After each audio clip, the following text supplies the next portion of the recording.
Every second, somewhere in the cosmos, a galaxy crosses an invisible line and vanishes from our future forever.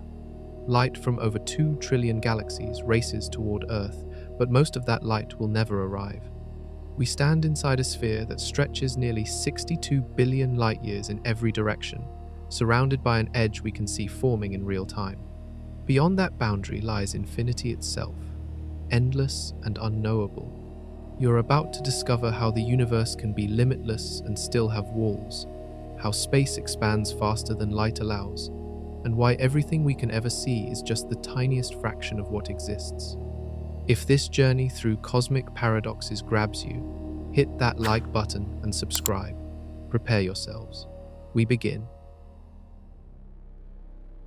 Something impossible is happening right in front of you. The universe stretches forever in every direction, endless and without boundaries.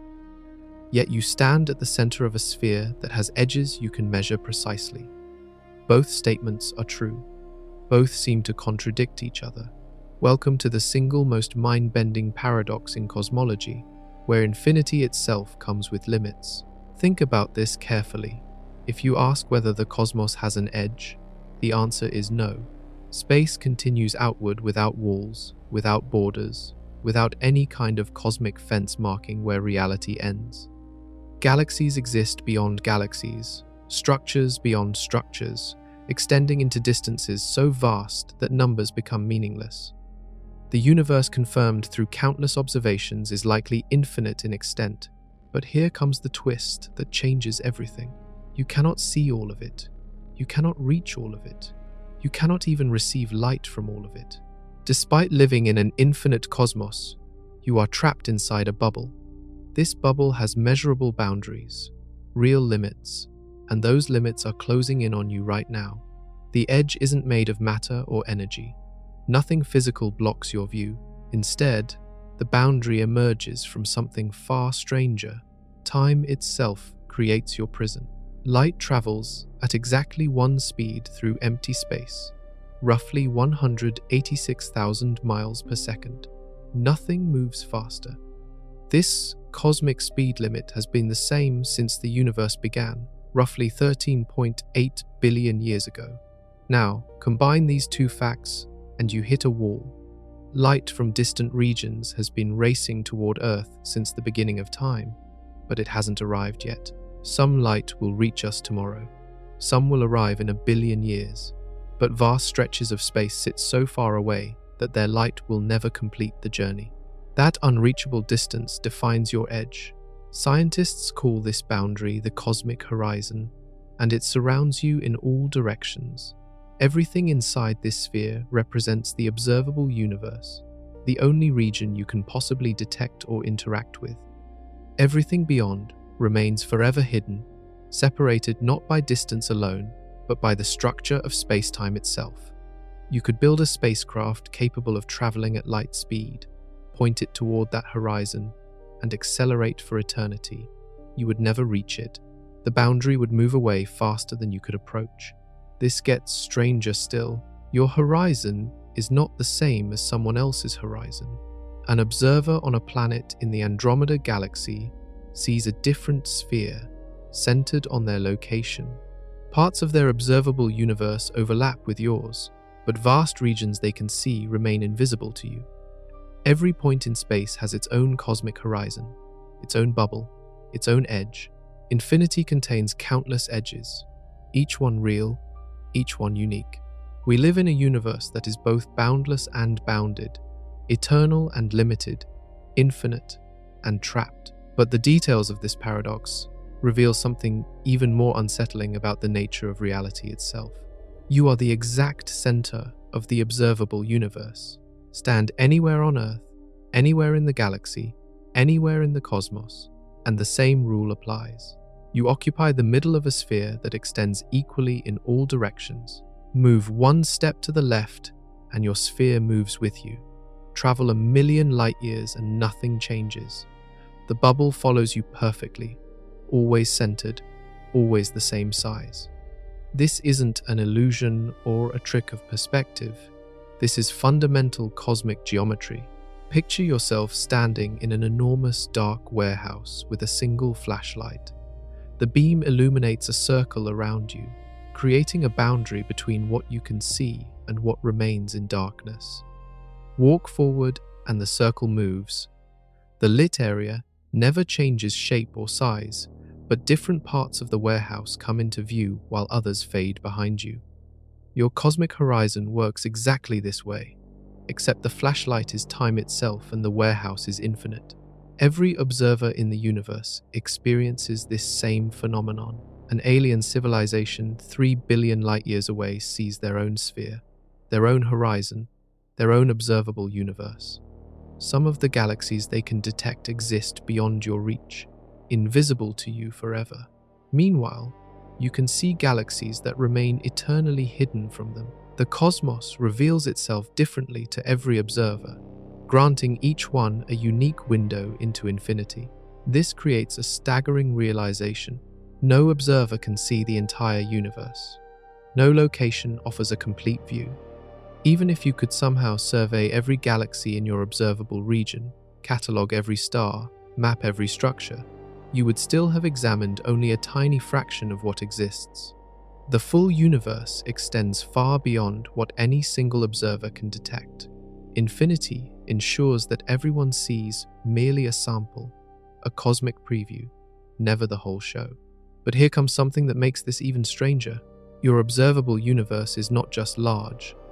The sphere surrounding you measures roughly 92 billion light-years across. That distance contains approximately 2 trillion galaxies, each holding hundreds of billions of stars.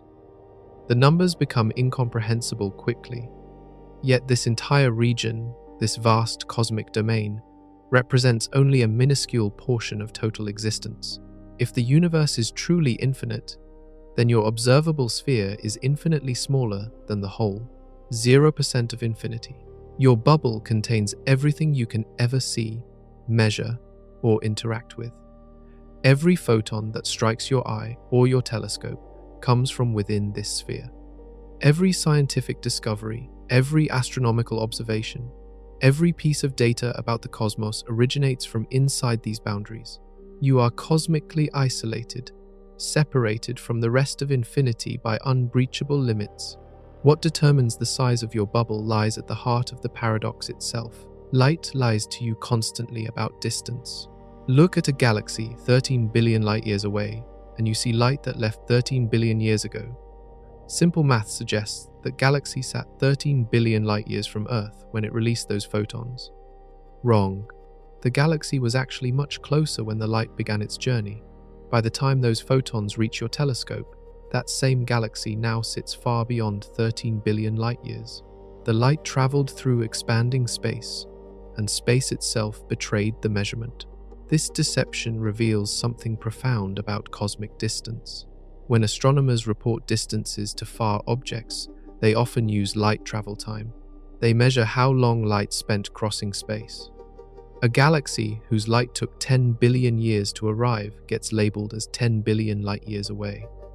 But that number only tells you when the light left, not where the galaxy sits now.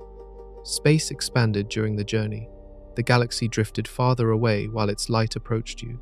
The current distance exceeds the light travel distance by enormous amounts. Consider the most distant galaxies visible today. Their light has been traveling for over 13 billion years, almost the entire age of the universe. Simple calculation suggests they sit roughly 13 billion light-years away. Reality tells a different story. Those galaxies currently sit more than 46 billion light-years from Earth. The expansion of space during the light's journey stretched the distance by more than 3 times. The galaxies moved while their light was in transit. Now imagine trying to reach one of those galaxies. You build a spacecraft capable of traveling at light speed.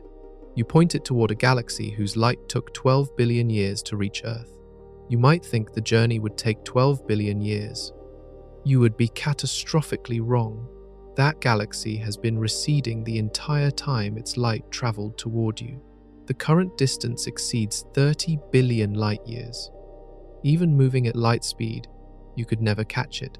The space between you and that galaxy expands faster than you can close the gap. Distance becomes slippery in an expanding universe. Two galaxies can sit far enough apart that space between them expands faster than light travels. They drift apart at speeds exceeding the cosmic speed limit. Yet neither galaxy moves through space faster than light. They remain stationary in their local space. The space itself stretches, carrying them apart. The expansion of the universe does not obey the same rules as motion through space. This creates regions you can see but never reach. Galaxies beyond a certain distance, currently about 16 billion light-years away, are crossing an invisible threshold. Light leaving them today will never arrive at Earth.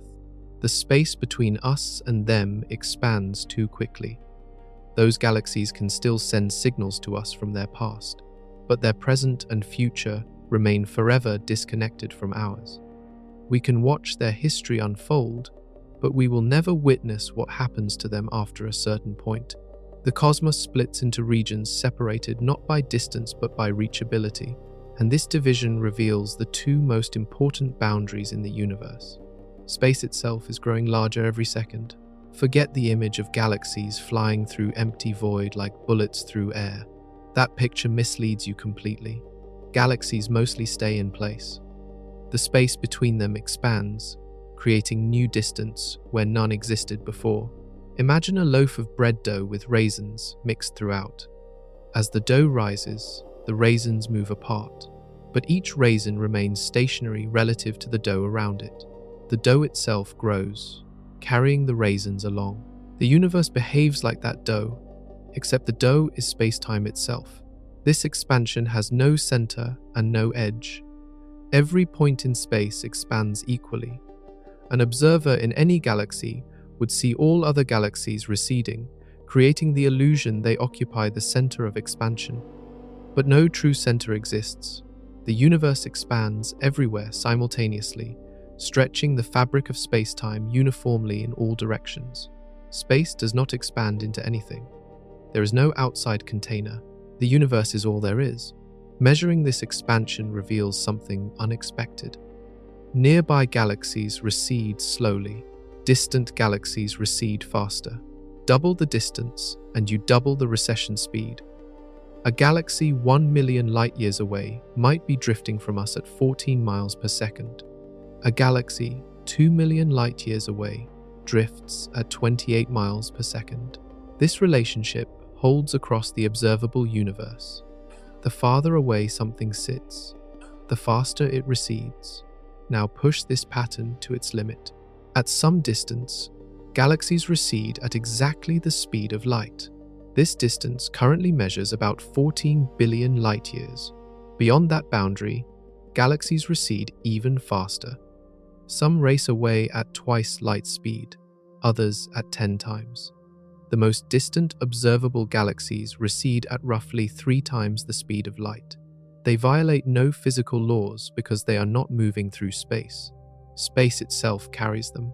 This creates bizarre consequences. Light from these ultra-distant galaxies travels toward Earth at light speed, the fastest anything can move. Yet the galaxies themselves race away faster than light. The photons make progress toward us, but they fight against an expanding river of space. Imagine swimming upstream in a current flowing faster than you can swim. You move forward through the water, but the water carries you backward faster. You make negative progress towards shore. Light from distant galaxies experiences exactly this. Photons from a galaxy receding at twice light speed travel toward us at light speed, but space expansion carries them backward at twice light speed. Net result is they actually move away from us at light speed. The light loses ground despite traveling at maximum velocity. But here comes the strange part. Early in cosmic history, the expansion rate was slower. Back then, even though that galaxy receded faster than light, its light could make forward progress. The photons gradually closed the distance. Eventually, they entered regions where expansion had slowed enough for them to reach us. We can see galaxies that always receded faster than light. Their light reached us anyway by starting the journey when expansion was slower and gradually entering regions where they could make progress. The observable universe contains countless galaxies that never, at any point in their history, receded slower than light relative to us, yet we can see them clearly. The rules governing cosmic visibility defy simple intuition, but they also define the ultimate boundaries of observation. The sphere surrounding you measures 92 billion light-years across. That boundary marks the farthest distance from which light could have possibly reached Earth since the universe began. Anything beyond that distance remains invisible, not because instruments lack power, but because not enough time has passed for light to complete the journey. The universe is 13.8 billion years old. Light, traveling at constant speed for that entire duration, covers a certain distance. But space expanded while the light traveled, stretching the journey and placing the source much farther away than 13.8 billion light-years. Current calculations place your horizon at 46 billion light-years in every direction. Double that distance and you get the diameter, 92 billion light-years from edge to edge. This sphere contains everything you can possibly observe. Every photon ever detected by human instruments originated from inside this boundary. Every star, every galaxy, every quasar, every cosmic structure visible to telescopes sits within this cosmic prison. Beyond the wall lies infinity, forever inaccessible. But the wall itself appears differently depending on what you look for. The oldest light you can detect is not visible light at all. It comes as microwaves, ancient radiation stretched by expansion into long wavelengths. This radiation fills the entire sky, coming from all directions equally. It represents light released when the universe was just 380,000 years old, about 46 billion light-years away from us today. That shell of ancient light marks the practical edge of observation. Beyond that shell, the universe was opaque. You cannot see farther because light could not travel freely through the early cosmos. Matter was too hot, too dense, too ionized. Photons scattered constantly off free electrons, unable to travel in straight lines. Only after the universe cooled enough for atoms to form did light finally break free. That moment of liberation created the shell of radiation you detect today. Anything that happened before that moment remains hidden behind an impenetrable curtain. This creates a nested set of boundaries. The theoretical limit at 46 billion light-years represents how far light could travel in principle. The practical limit sits at roughly the same distance, but represents the moment the universe became transparent. Between you and that wall lie all 2 trillion galaxies of the observable universe, arranged in an intricate cosmic web of filaments and voids. Beyond the wall lies the unobservable universe, potentially infinite in extent. But even within your sphere, not everything remains reachable. A second boundary exists much closer than the first, currently sitting at about 16 billion light-years away. This boundary separates regions you can see from regions you can influence. Galaxies beyond this closer boundary are crossing a threshold. Even if you sent a light-speed signal toward them right now, that signal would never arrive. Space expands too quickly. The message would drift farther from its target forever, making progress through space but losing ground to expansion. You can see these galaxies, but you can never contact them. They exist in your observable universe but outside your reachable universe. You can watch their past unfold, study their properties, measure their light, but you cannot send them information. You cannot visit them, you cannot interact with them in any way. They are observationally present but causally disconnected, visible ghosts beyond the point of contact. This second boundary shrinks with every passing moment. More galaxies cross it constantly, slipping beyond reach forever. Galaxies at the edge of the observable universe recede at 3.3 times the speed of light. Let that sink in for a moment. The speed of light represents the ultimate cosmic speed limit. Nothing can travel faster, yet galaxies routinely exceed this limit by factors of 2, 3, or more. They violate no laws of physics. They break no rules. The cosmos allows this because the rule about light speed applies to motion through space, not to the expansion of space itself. Special relativity sets the speed limit for objects moving through space-time. A rocket cannot accelerate to light speed. A particle cannot outrace photons. All motion through space obeys this absolute restriction. But the expansion of the universe involves something different. Space itself grows larger, and that growth has no speed limit. The fabric of space-time can stretch as fast as conditions allow. Distant galaxies carried along by this expansion can recede from each other at any speed whatsoever. Picture two galaxies separated by enormous distance. The space between them expands everywhere simultaneously. Near Earth, a small amount of new space appears every second. Near the distant galaxy, another small amount appears. All along the path connecting them, space expands at the same rate.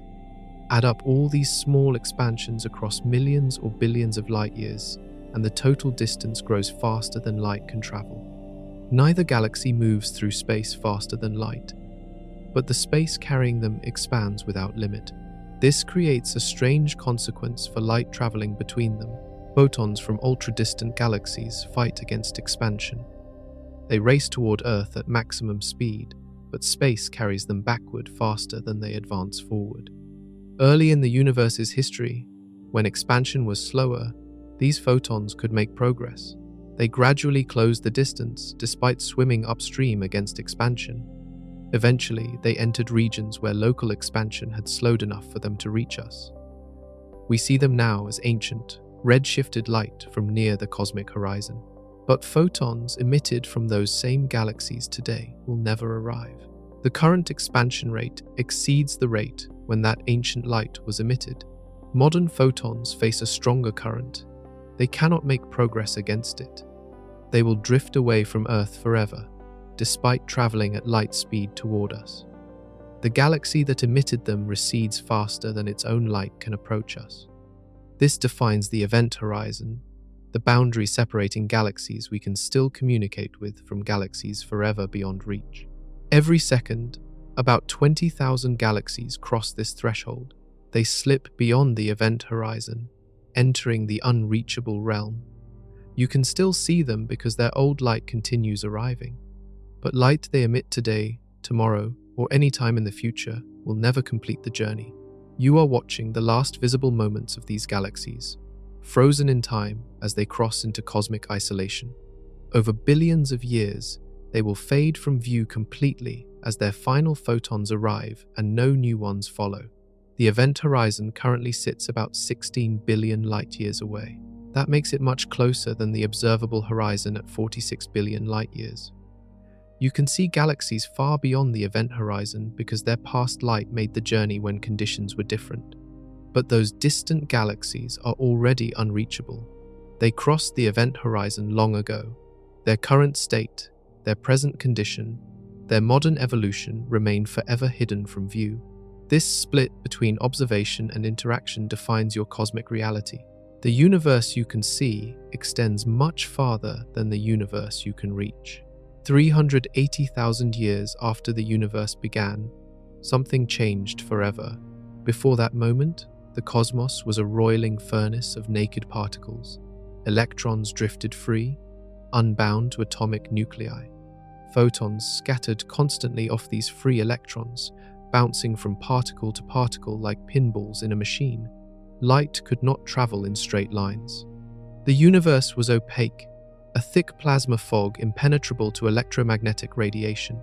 You could not see through it any more than you could see through a wall of solid metal. Temperature determined everything. When matter exceeds roughly 5,000 degrees, electrons tear free from atoms. The electromagnetic force binding them breaks down. Protons and electrons drift separately, creating a plasma where charged particles swarm everywhere. Light interacts strongly with free electrons, constantly scattering and redirecting. This creates opacity. Lower the temperature below 5,000 degrees, and electrons recombine with nuclei. Atoms form. Free electrons disappear. Suddenly, light can travel unimpeded across cosmic distances. This transition happened across the entire universe almost simultaneously. As expansion cooled the cosmos, conditions reached the critical temperature. Electrons combined with protons and helium nuclei. Within about 100,000 years, the universe transformed from opaque to transparent. All the light that had been trapped, scattered endlessly by free electrons, suddenly broke free.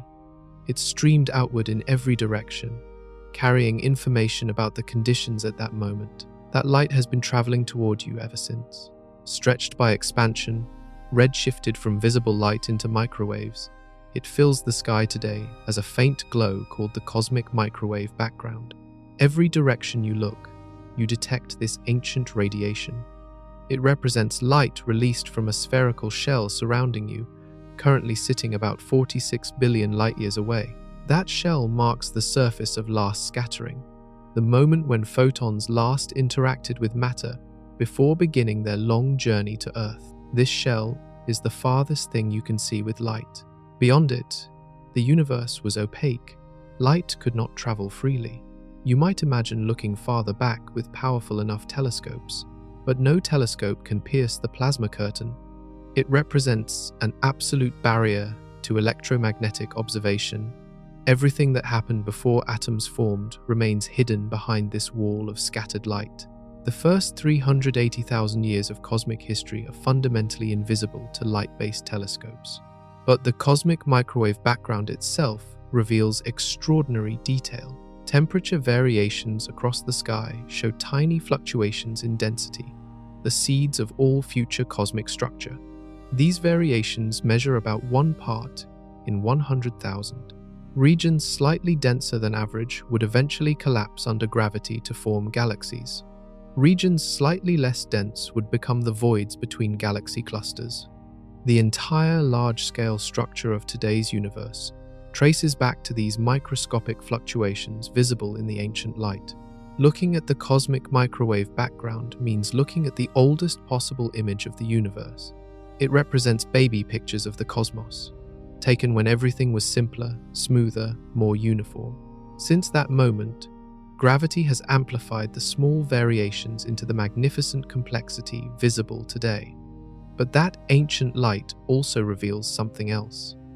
The universe at that early time was already enormous, already expanding, already following the rules that govern it today. The cosmic microwave background confirms the universe had no center even then, yet scientists hope to see farther back using other signals. Gravitational waves and neutrinos can pass through the plasma that trapped light. These particles could carry information from even earlier moments, potentially from the first second after the universe began. Future detectors might pierce the plasma curtain using these alternative messengers. But for now, the cosmic microwave background marks the limit of what you can see. It defines the practical edge of your observable universe. The sky glows with invisible fire. Point any radio telescope at empty space, away from planets, stars, or galaxies, and you detect radiation. Not random noise, but a precise signal with exact properties. This radiation arrives from every direction simultaneously, forming a spherical shell around Earth. It represents the oldest light in the universe, stretched by expansion into microwave wavelengths. Cosmologists call it the cosmic microwave background, and it marks the edge of observational reality. This radiation began its journey 13.8 billion years ago. Well, almost 13.8 billion. The universe was 380,000 years old when this light was released, making the radiation 13.79962 billion years old. That tiny difference matters because it reveals something crucial. The universe had already expanded significantly before light could travel freely. The cosmic microwave background comes from a shell of space that was much closer to Earth when the light was emitted. Current distance to that shell measures about 46 billion light-years. But when the radiation left, the entire observable universe was just 42 million light-years across. Expansion has stretched everything by a factor of roughly 1,100 since then. The light itself has stretched by the same amount. Photons that left as visible or ultraviolet light now arrive as microwaves, with wavelengths about 1 millimeter long. This stretching reveals the expansion history of the universe. Temperature tells the same story. When the cosmic microwave background was released, the universe blazed at about 5,400 degrees, hot enough to glow orange-red. Today, that radiation measures just 2.7 degrees above absolute zero, colder than the vacuum of space. The cooling tracks expansion precisely. As space grows, radiation within it loses energy. The wavelengths stretch, and the temperature drops in perfect proportion to the expansion. But temperature varies slightly across the sky. One direction might be 2.726 degrees, while another measures 2.724 degrees. These tiny variations, measured in millionths of a degree, reveal the structure of the early universe. Hotter spots represent regions slightly denser than average. Cooler spots show regions slightly less dense. Gravity has been amplifying these variations for 13.8 billion years, transforming them into the galaxies and cosmic voids we see today. The cosmic microwave background also reveals the geometry of space itself. Hot and cold spots appear at specific angular sizes across the sky, measuring about 1 degree across. This size depends on the curvature of space. If the universe curved like a sphere, the spots would appear larger. If it curved like a saddle, they would appear smaller. Observations show the spots match predictions for flat space almost perfectly. The universe appears to have exactly zero curvature, within measurement error of 0.4%. This flatness reveals something extraordinary about cosmic density. For space to be flat, the universe must contain a precise amount of matter and energy. Too much and space curves inward like a sphere. Too little and it curves outward like a saddle. The measured density sits right at the critical value, balanced on a knife edge. This suggests either remarkable cosmic coincidence or some underlying principle that forced the universe to flatness. The cosmic microwave background contains more information than astronomers have fully extracted. Future measurements will reveal smaller temperature variations, more detailed patterns, hidden signals buried in the ancient light. Each new detail refines our understanding of cosmic history. But the fundamental limit remains fixed. You cannot see past this wall of light. The cosmic microwave background defines the edge of electromagnetic observation. Behind it lies the plasma era, forever hidden from direct view. Your universe has two edges, and they tell different stories about time. The first edge, the particle horizon, defines how far light could have traveled since the universe began. It represents the past, marking the boundary of everything whose light has had time to reach you. Currently sitting about 46 billion light-years away, this horizon expands constantly as the universe ages. Every second that passes, light from more distant regions completes its journey and enters your observable sphere. The particle horizon grows, revealing new cosmic territory. The second edge, the event horizon, defines something stranger. This boundary marks the farthest distance from which light emitted right now could ever reach you in the future. It represents a division between galaxies you can still contact and galaxies forever beyond reach. Currently sitting about 16 billion light-years away, this horizon is much closer than the particle horizon. But here comes the disturbing part. The event horizon is not expanding. In a universe dominated by dark energy, it actually shrinks. These two horizons move in opposite directions. As time passes, the particle horizon expands outward. You see light from more distant regions that released it long ago. Meanwhile, the event horizon contracts inward. Fewer galaxies remain contactable with each passing moment. Eventually, billions of years from now, the two horizons will converge. The particle horizon will reach its maximum size while the event horizon shrinks to a minimum. After that point, your observable universe stops growing. Picture what this means for cosmic observation. Right now, you can see galaxies whose light has been traveling for over 13 billion years. These galaxies sit more than 30 billion light-years away due to expansion. Their ancient light shows them as they were in the early universe, young and actively forming stars. But these same galaxies crossed the event horizon long ago. Light they emit today will never reach Earth. You are watching a delayed broadcast of their past, but their present remains forever unknowable. Thousands of galaxies cross the event horizon every single day. They slip beyond the boundary where communication becomes impossible. You can still see their old light for billions of years to come, but new light from them will never arrive. As their final ancient photons reach Earth and no replacements follow, these galaxies will gradually fade from view. Their images will redshift into invisibility, stretched by expansion until detecting them requires impossible sensitivity. This creates a bizarre form of cosmic blindness. Imagine watching a distant spaceship through a telescope. The ship crosses a threshold where signals can no longer escape. You continue seeing it because old light keeps arriving, but that light shows increasingly outdated information. You watch the ship as it was 1 minute ago, then 5 minutes ago, then an hour ago. The image redshifts, dims, and freezes at the moment of crossing. You never see what happens after. The ship appears locked at the boundary forever, fading into darkness. Galaxies beyond the event horizon behave exactly this way.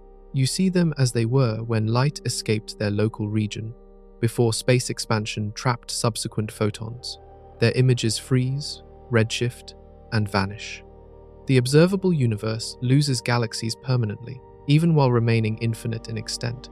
Your visible cosmos shrinks, even as total cosmic space continues growing.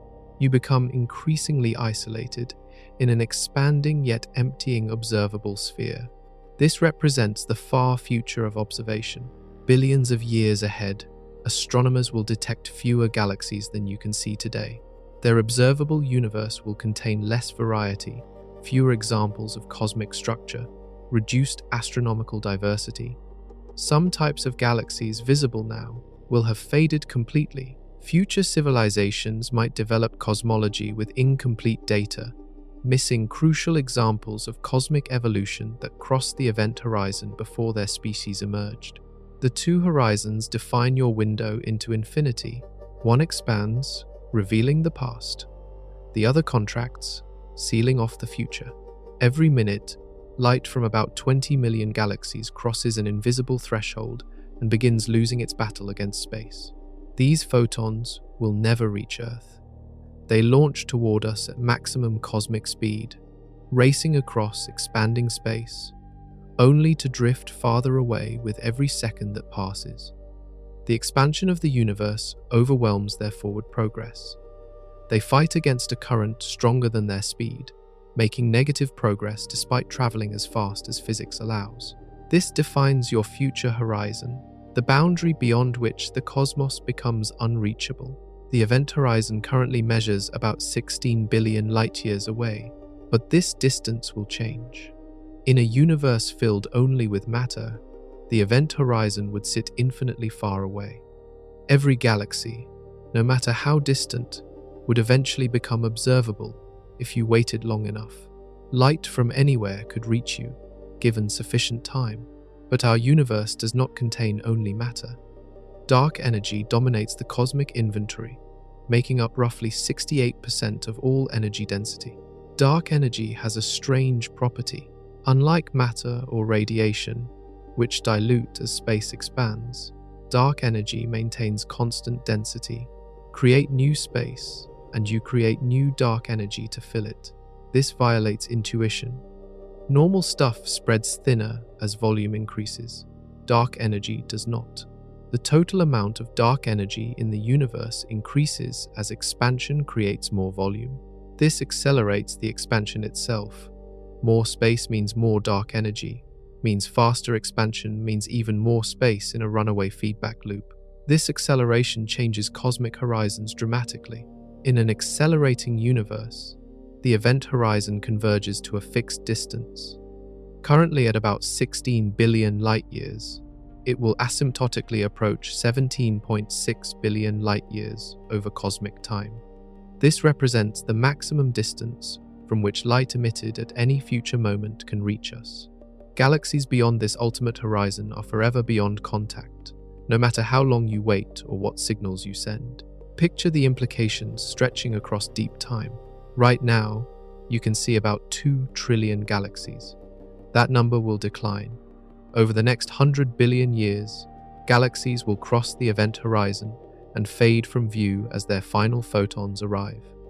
The observable universe will empty out. Eventually, only galaxies bound to our local gravitational group will remain visible. Everything else will have redshifted into invisibility, their light stretched into undetectable wavelengths by relentless expansion. Future civilizations will inhabit a lonelier cosmos. Imagine astronomers 100 billion years from now, evolving on a planet, orbiting a star in our galaxy or nearby. They look at the night sky and see almost nothing beyond their local cluster. The cosmic microwave background will have redshifted into radio waves, then into wavelengths too long to detect. Evidence for the Big Bang will have vanished. These future scientists might conclude they live in a static, eternal universe containing only their local galaxies surrounded by infinite darkness. They would be completely wrong. The universe beyond their horizon continues expanding, filled with countless galaxies they cannot see. But they would have no way to discover this truth. All evidence exists beyond their observational reach. They could develop sophisticated theories, build powerful instruments, conduct careful observations, and still miss the larger cosmic reality. Their observable universe tells an incomplete story. This raises an unsettling question about our own era. What if we are already in such a position? What if crucial evidence about cosmic structure exists beyond our current horizon, forever hidden? The universe we observe might be unrepresentative of the full cosmos. Patterns visible to us might be local accidents, not universal features. We assume our observable region shows typical cosmic properties, but we cannot verify this assumption. Infinity beyond our horizon remains unknowable. The shrinking event horizon guarantees increasing isolation. Dark energy seals off more of the universe with each passing moment. But even within our observable sphere, something else defines the cosmic boundary. Space can curve in 3 possible ways, and only one allows infinity. Imagine walking forward on a perfectly flat surface forever. You never return to your starting point. You never encounter an edge. The surface extends infinitely in all directions. This represents flat geometry, where parallel lines stay parallel and triangles always have angles summing to 180 degrees. Flat space follows the rules you learned in school, the geometry of Euclid that describes everyday experience. Now picture walking on the surface of a sphere. Travel in any direction, and you eventually return to where you started. The surface has no edge, no boundary, yet it contains finite area. Parallel lines drawn on a sphere eventually meet. Triangles have angles summing to more than 180 degrees. This represents positive curvature, where space curves back on itself like the surface of a ball. A universe with positive curvature would be finite in volume, containing only a limited amount of space.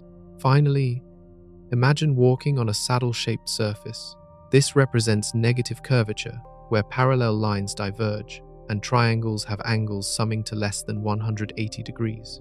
Space curves outward rather than inward. This geometry also allows infinite extent. You could travel forever without encountering boundaries or returning to your origin. Negative curvature creates infinite space, just like flat geometry, but with different rules governing shapes and angles. Which geometry describes our universe? Measurements point overwhelmingly toward flatness. Observations of the cosmic microwave background, studies of galaxy clustering, measurements of distant supernovae, all converge on the same answer. The universe appears to be flat within 0.4% measurement accuracy. Space neither curves inward like a sphere nor outward like a saddle. It follows Euclidean rules across cosmic scales. But flatness creates a puzzle. For space to be flat, the universe must contain exactly the right amount of matter and energy. This critical density equals about 6 hydrogen atoms per cubic meter on average. Measure more density and space curves inward, creating positive curvature. Measure less, and space curves outward, creating negative curvature. The actual density sits right at this critical value, balanced impossibly precisely. This balance seems too perfect to be coincidental. Early in cosmic history, even tiny deviations from flatness would have grown rapidly. If the universe started slightly curved, expansion would have amplified that curvature. By now, space should show obvious curvature, either closing back on itself or opening dramatically. Yet observations show near-perfect flatness. Something must have driven the universe toward this special geometry. Cosmic inflation provides the most popular explanation. This theory proposes that the universe underwent a brief period of exponential expansion during its first fraction of a second. Space grew by at least a factor of 10 to the power of 26, smoothing out any initial curvature. Picture inflating a balloon to enormous size. The surface appears increasingly flat to an observer sitting on it. Inflate the universe sufficiently, and any curvature becomes undetectable. The observable universe represents a tiny patch of a much larger cosmos, appearing flat for the same reason Earth's surface appears flat from ground level. Flatness strongly suggests infinite extent. If space has zero curvature and extends forever in all directions, the universe contains infinite volume. Infinite space means infinite matter, infinite galaxies, infinite stars. Everything that can happen does happen somewhere. Every possible arrangement of matter exists. Every variation on physical law allowed by quantum mechanics manifests in some region. Infinity contains everything, but flatness alone does not guarantee infinite extent. Space could be flat yet finite if it has unusual topology, if it connects back on itself in strange ways. Picture a sheet of flat paper. Now connect opposite edges. You create a cylinder, a shape with flat geometry but finite area. Connect the remaining edges and you create a torus, shaped like a donut surface. The torus has flat geometry everywhere, yet it contains only finite area. You can travel around it and return to your starting point, despite walking on a flat surface. Three-dimensional space could have similar topology. The universe might be a three-dimensional torus, flat everywhere, but finite in volume. Travel far enough in any direction, and you would return to your starting location. Light could orbit the cosmos, creating multiple images of the same galaxy at different distances. Astronomers have searched for such patterns without success. Current observations rule out small toroidal universes, but cannot eliminate this possibility if the topology operates on scales larger than the observable universe. Geometry alone cannot tell you whether infinity exists beyond your horizon.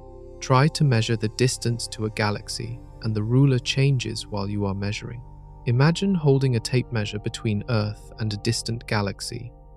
By the time you read the measurement, the galaxy has moved. Not because it traveled through space, but because space itself grew. The centimeters marked on your tape stretched. The ruler expanded along with the universe. Every unit of distance increased proportionally. This makes cosmic distance fundamentally ambiguous. Astronomers use multiple distance definitions to handle this problem. Co-moving distance measures how far apart objects would be if expansion stopped right now. This distance follows the expansion of space, growing as the universe expands. Proper distance measures the actual separation at a specific moment in time, the length you would measure with a ruler instantaneously placed between 2 points. These two distances differ because expansion is ongoing. Proper distance changes continuously, while co-moving distance accounts for expansion automatically. Light travel distance measures something different again. This represents how far light traveled through space to reach you, not how far the source currently sits. A galaxy whose light took 10 billion years to arrive does not sit 10 billion light-years away now. It sits much farther because space expanded during the light's journey. The light travel distance tells you about the age of the light, not the current location of its source. Then there is redshift distance. As light travels through expanding space, its wavelength stretches proportionally to the expansion. Measure how much the wavelength increased, and you can calculate how much the universe expanded during the light's journey. This gives you a dimensionless number called redshift. A galaxy with redshift of 1 emitted light when the universe was half its current size. A galaxy with redshift of 10 emitted light when the universe was 1/11th its current size. Redshift connects directly to expansion history. But converting redshift into distance requires knowing how fast the universe expanded at each moment in the past. This depends on the density of matter, dark energy, and radiation at each epoch. Change the assumed density, and you change the calculated distance. Redshift alone does not tell you how far away something sits. You need additional information about cosmic expansion to convert redshift into distance. All these distance measures complicate cosmic mapping. When astronomers report distances to galaxies, they must specify which definition they are using. A galaxy 13 billion light-years away in light travel distance might sit 30 billion light-years away in proper distance. Same galaxy, same observation, different distances depending on how you define the measurement. The expanding ruler makes cosmic cartography inherently ambiguous. But the worst complication comes from trying to define velocity. How fast is a distant galaxy moving? The answer depends entirely on reference frame. Relative to the space around it, the galaxy might be nearly stationary. Relative to Earth, taking expansion into account, the galaxy recedes at thousands of miles per second. Which velocity is correct? Both are valid in their own framework. Neither is fundamentally more real than the other. This creates the infamous question about faster-than-light expansion. Distant galaxies recede faster than light. Does this violate relativity? No, because special relativity restricts motion through space, not expansion of space itself. The galaxy does not move faster than light through its local space. Space carries it faster than light relative to Earth. Both statements are true simultaneously. The distinction matters only when you specify reference frame clearly. Measuring the universe requires carefully defining what you mean by distance, velocity, and separation. The expanding ruler ensures that simple concepts become complex when applied across cosmic scales. Space itself changes the rules of measurement, transforming geometry from a fixed stage into a dynamic participant in cosmic evolution. Every observation requires accounting for expansion. Every distance measurement depends on cosmic history. Every ruler bends with the fabric of space-time. Yet despite these complications, astronomers have achieved extraordinary precision. They know the expansion rate to within 1%. They know the distance to the cosmic horizon to within a few percent. They know the age of the universe to within millions of years. The bending ruler did not prevent measurement. It merely required more sophisticated tools. And those tools revealed the universe balances on a knife edge. 6 hydrogen atoms per cubic meter. That represents the critical density, the precise amount of matter and energy required to make space flat. More than 6 atoms and space curves inward, creating positive curvature. Less than 6 atoms and space curves outward, creating negative curvature. This number determines cosmic geometry, cosmic fate, and whether the universe extends infinitely or closes back on itself. The actual density of the universe matches this critical value almost exactly. Measurements show space is flat to within measurement error. This means the average density across the cosmos equals the critical density within a fraction of a percent. Count all the matter, all the dark matter, all the dark energy, divide by volume, and you get 6 hydrogen atoms per cubic meter. This perfect balance seems suspicious. Why would the universe sit precisely at this special value? Early deviations would have grown catastrophically. If the universe started even slightly curved, expansion would amplify that curvature rapidly. Imagine density 1% higher than critical in the first second after the Big Bang. By now, the universe would have collapsed back on itself billions of years ago. Imagine density 1% lower. By now, space would curve so dramatically that galaxies could never have formed. Matter would have spread too thin, gravity too weak, structure too diffuse. Yet the universe sits right at critical density. This fine-tuning problem plagued cosmologists for decades. The balance seemed too perfect, too precise, too unlikely to be coincidental. Either some mechanism forced the universe toward flatness, or we lived in an extraordinarily special cosmos. The first option requires new physics. The second requires accepting cosmic coincidence. Cosmic inflation solved this mystery elegantly. If the universe underwent exponential expansion during its first fraction of a second, any initial curvature would have been stretched to undetectable levels. Picture a balloon with wrinkles. Inflate it sufficiently, and the wrinkles smooth out. The surface becomes flat to any observer sitting on it. Inflate the universe by at least a factor of 10 to the 26th, and the same thing happens. Any original curvature gets diluted below detectability. This explains observed flatness naturally. The universe did not need to start at critical density. It could have begun with any density whatsoever. Inflation drove it toward flatness automatically. After inflation ended, the universe continued expanding more slowly, preserving the flatness created earlier. We measure near critical density today because inflation forced space toward zero curvature during cosmic birth. But here comes a darker implication. If inflation drove the universe to flatness, space probably extends infinitely. The observable universe represents a tiny patch of a vastly larger cosmos, inflated to enormous size. Most of that cosmos lies beyond any horizon, forever unobservable. Infinity exists beyond your reach, guaranteed by the same physics that flattened space. Critical density also determines cosmic fate. If density exceeds critical, the universe eventually collapses. Gravity overwhelms expansion, pulling everything back together in a big crunch. If density falls below critical, expansion continues forever, accelerating as matter dilutes. If density equals critical exactly, expansion continues forever, but gradually slows towards zero velocity after infinite time. The universe coasts, neither collapsing nor accelerating indefinitely. Our universe does none of these things. Observations reveal accelerating expansion driven by dark energy. This mysterious component acts like anti-gravity, pushing space apart faster over time. Dark energy dominates the density budget, making up 68% of critical density. Matter and dark matter contribute 32%. Together, they sum to exactly critical density, making space flat while driving accelerated expansion. This creates a new puzzle. Why does dark energy have precisely the density needed to make total density critical?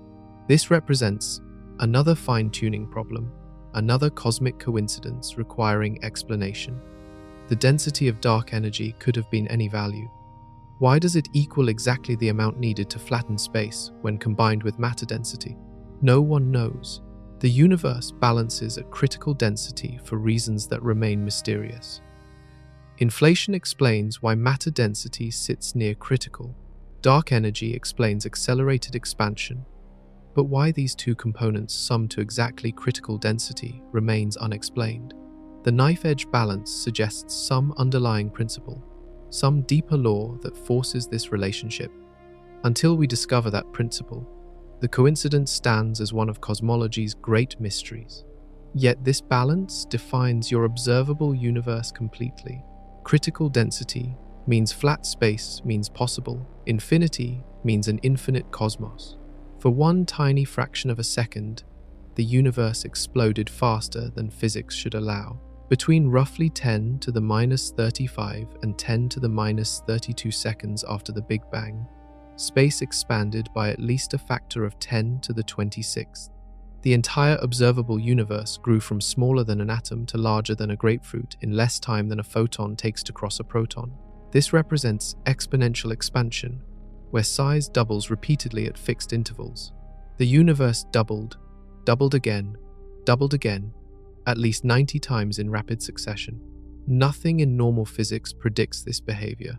The standard Big Bang model describes steady expansion that gradually slows under gravity's pull. Inflation requires something different, a mysterious energy field that dominated early cosmic dynamics. This inflaton field generated enormous repulsive pressure, driving expansion to exponential rates. For a brief moment, this field overwhelmed all other forces, all other energy, all other cosmic components. Inflation solves multiple cosmic puzzles simultaneously. First, it explains flatness. Exponential expansion stretches space like a balloon, smoothing any initial curvature to undetectable levels. Second, it explains uniformity. The cosmic microwave background has the same temperature in all directions to 1 part in 100,000. Without inflation, opposite sides of the sky would have been causally disconnected, never in contact, unable to reach temperature equilibrium. Inflation stretched a tiny region large enough to encompass the entire observable universe, creating uniform conditions everywhere. Third, inflation explains the origin of cosmic structure. Quantum fluctuations in the inflaton field created microscopic density variations. These quantum ripples got stretched to cosmic scales by exponential expansion, frozen into the fabric of space as inflation ended. Gravity amplified these fluctuations over billions of years, transforming them into galaxies, clusters, and cosmic voids. All large-scale structure traces back to quantum fluctuations during inflation, submicroscopic variations magnified to intergalactic proportions. But inflation creates a staggering implication for cosmic size. If the observable universe expanded by a factor of 10 to the 26th, the full universe must be vastly larger. The region we can see represents a tiny patch of a much bigger cosmos. Think of Earth's surface. You can only see to the horizon, a few miles in any direction. But Earth extends far beyond your horizon. Similarly, the observable universe represents a small fraction of total space. Inflation likely created a cosmos many orders of magnitude larger than the observable region. How much larger? Conservative estimates suggest the full universe measures at least 10 to the 23rd times larger than the observable portion. That means, if the observable universe was a single atom, the full cosmos would be many times larger than the observable universe itself. Other estimates push this much higher, suggesting the true universe might be effectively infinite for all practical purposes. Inflation also suggests the universe is truly infinite, not just very large. If space has zero curvature, as observations indicate, and if inflation drove that flatness, then space most likely extends infinitely. The physics of inflation predicts infinite extent as the natural outcome. Finite universe models require special conditions, unusual topology, or fine-tuned parameters. Infinity represents the generic prediction of inflationary cosmology. This raises profound implications. If the universe is infinite, it contains infinitely many galaxies, infinitely many stars, infinitely many planets. Quantum mechanics ensures that only finite variations exist in any finite volume. With infinite volume, every possible variation must occur. Somewhere in the infinite cosmos, there exists a galaxy identical to the Milky Way. Somewhere exists a planet identical to Earth. Somewhere exists a person identical to you, living a life identical to yours. These are not possibilities. These are guarantees of infinite space. In an infinite universe, everything that can happen does happen, repeated infinitely many times across infinite space. Every configuration of matter allowed by physics exists somewhere. Every variation on cosmic history unfolds in some region. Every choice you could have made, every alternate path your life could have taken, actually occurs in some distant location. Infinity contains all possibilities, but here comes the most disturbing part. Most physicists expect inflation is not a one-time event. The inflaton field probably did not turn off everywhere simultaneously. Instead, inflation likely ended in some regions, while continuing in others. Those regions where inflation continues keep expanding exponentially, spawning new regions where inflation ends. This creates eternal inflation, a process that never stops, continually generating new inflating regions. Each region where inflation ends becomes a bubble universe with its own properties. Our observable universe represents one such bubble. Beyond our cosmic horizon, countless other bubbles exist, each with potentially different physics, different constants, different laws. This creates a multiverse, an ensemble of universes vastly larger than any single universe. The multiverse might itself be infinite, containing infinite variations on cosmic laws. Inflation transforms the question from whether one universe is infinite to whether infinitely many universes exist. Space can be flat, yet finite if it wraps around itself in hidden dimensions. Picture a video game character running across the screen. Move off the right edge and you reappear on the left. The screen has finite width, yet the character never encounters a boundary. The surface wraps, connecting opposite edges seamlessly. This creates what mathematicians call a non-trivial topology, where space loops back on itself. The screen remains flat, in the sense that parallel lines stay parallel, but it contains only finite area. Three-dimensional space could behave the same way. Imagine traveling in one direction for billions of light years. Instead of continuing forever, you eventually return to your starting point. Space wraps around itself like a three-dimensional version of the video game screen. The universe would be finite in volume but still have no edge, no boundary, no place where space stops. You could travel forever in any direction, eventually circling back to where you began. This shape is called a three-torus. Two-dimensional version looks like a donut surface. The three-dimensional version has no simple visualization because it requires 4 dimensions to embed properly. But mathematically, it is well-defined and perfectly consistent with flat geometry. Every point on a torus has 0 curvature. Parallel lines stay parallel locally, yet the space has finite volume and connects back on itself globally. Could the universe be a giant cosmic donut? Observations place limits on this possibility. If space wrapped around on scales smaller than the observable universe, we would see multiple images of the same galaxies at different distances. Light from a single galaxy could reach us from multiple directions, having traveled different paths around the cosmic loop. Astronomers have searched for such patterns without success. Current observations rule out toroidal topology smaller than the observable universe, but they cannot rule out larger topology. If space loops on scales bigger than 92 billion light-years, light has not had time to complete a circuit. We would see no repeating patterns, no multiple images, no direct evidence of wrapping. The topology could exist beyond our horizon, forever undetectable from inside the observable region. The universe could be a giant torus, many times larger than what we can see.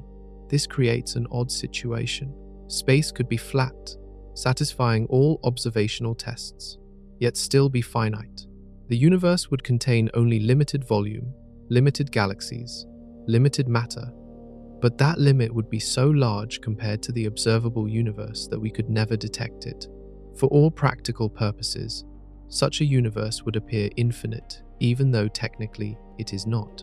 Other topologies are possible as well. Space could connect back on itself in more complicated ways, creating shapes mathematicians call multi-handle, tori, or other exotic structures. Each topology produces different patterns of cosmic structure, different statistical properties in galaxy distributions, different signatures in the cosmic microwave background. Cosmologists have searched for these signatures without finding convincing evidence. The simplest explanation remains infinite flat space. Observations show 0 curvature within measurement error. Theory predicts infinite extent for flat, simply connected space. Exotic topologies require special conditions, unusual physics, or fine-tuned parameters. Infinity represents the generic, expected outcome given observed flatness. But topology remains a possibility, a loophole allowing finite space within flat geometry. This matters for the question of cosmic uniqueness. If the universe is infinite, everything possible happens somewhere. If the universe is finite, even very large, only limited possibilities occur. The difference matters for questions about probability, fine-tuning, and cosmic coincidence. An infinite universe makes every rare event common somewhere. A finite universe keeps rare events truly rare. We may never know which case applies. If topology operates on scales larger than the observable universe, it remains forever beyond detection. We could develop arbitrarily sophisticated measurements, build impossibly powerful instruments, wait billions of years for light to travel farther, and still miss large-scale topology. The question might be fundamentally unanswerable from within the cosmos. Yet the question shapes how we think about infinity. Does space extend forever, or does it loop back on itself? Does the universe contain infinite matter or finite matter? Are we one possibility among infinite variations, or one configuration in a large but limited set?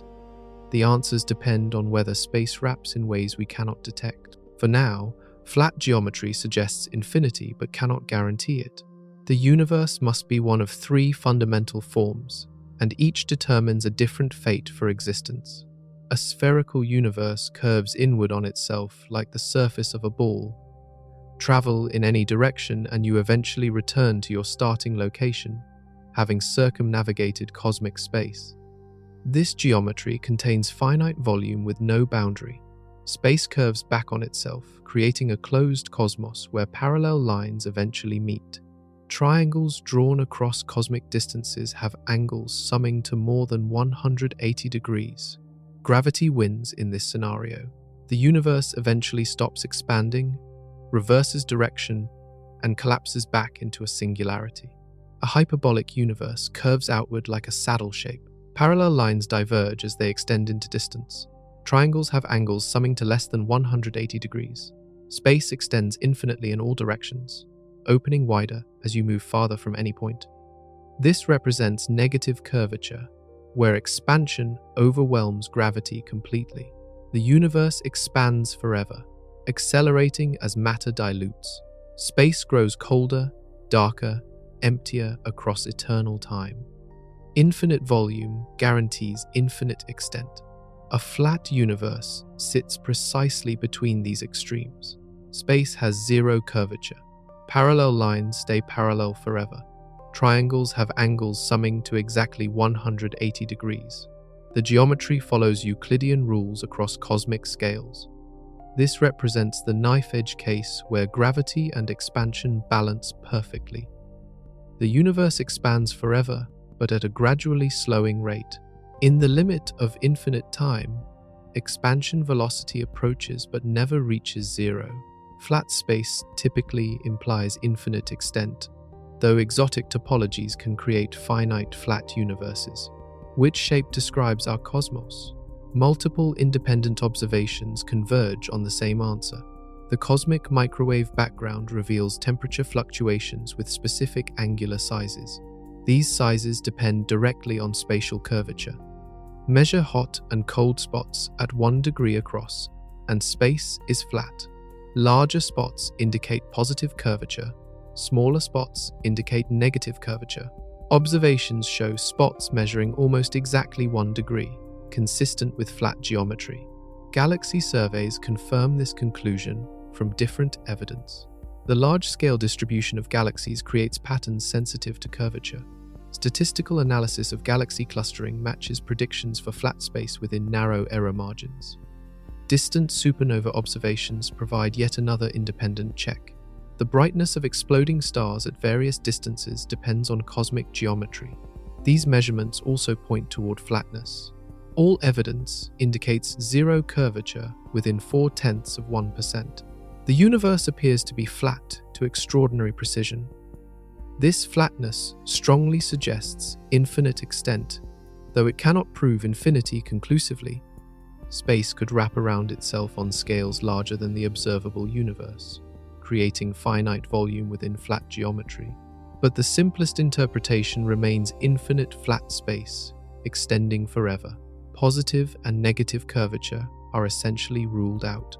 If space had positive curvature sufficient to close the universe, we would detect it easily.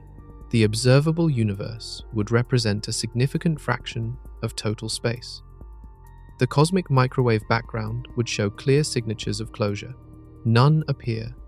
Similarly, strong negative curvature would create detectable patterns in cosmic structure.